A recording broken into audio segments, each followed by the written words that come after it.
And for more on Xi's Africa tour, I'm joined by Peter Pham. He's the Vice President and Director of the Atlantic Council's Africa Center. Peter, thanks so much for joining us. Pleasure to be with you, Francis. Well, as mentioned in Robert Nagila's story, officials say this was a successful trip. What was your impression of it?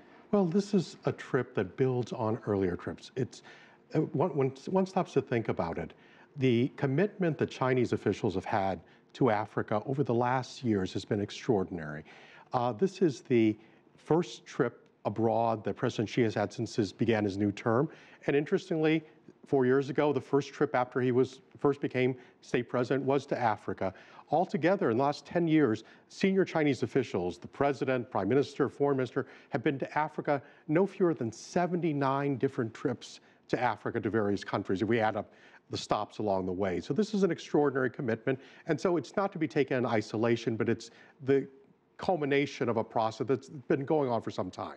And we saw that President Xi made some major economic deals with some of these countries that he visited.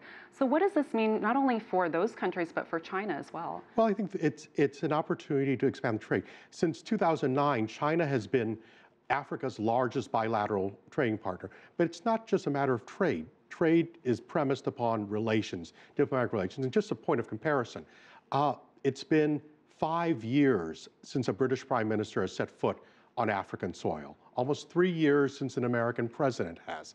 So the one follows the other. So Xi Jinping is filling in the gap almost. China, I think, is filling in a gap, not just politically, diplomatically, but also security-wise, and certainly as the economic agreements and trade agreements indicate, also on the competitive level of trade and commerce. Mm-hmm. And as this trip wraps up, we have preps underway for the Forum on China-Africa Cooperation that's set for September. So why again, is Africa so important to China and vice versa? What do you see this? How do you see this relationship growing? Well, Africa really is the continent of the future. If one looks at the world today and looks at the world in the next 50 years, next 100 years, by 2050, Africa will account for 1 in 4 working age persons on the entire planet.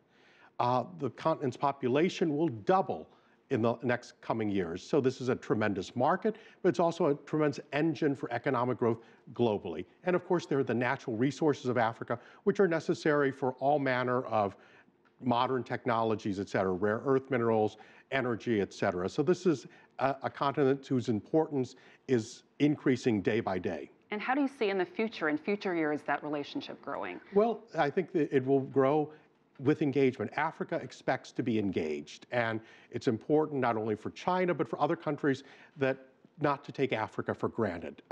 And up to now, China has benefited, if you will, from the absence of many other countries.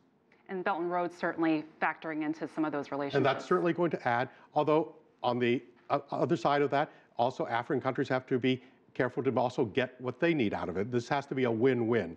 And very often, many African countries perhaps don't approach this as strategically as the Chinese or other outside partners, and they need to step up their game as well.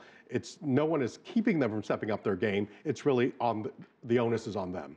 And just really quickly, the China-Africa Cooperation Summit that we were talking about, the forum, yes. Do you expect some of the same issues to be brought up again as we saw in this particular trip? Most certainly. It's the largest convening of African heads of state and government outside of meetings of the African Union within themselves.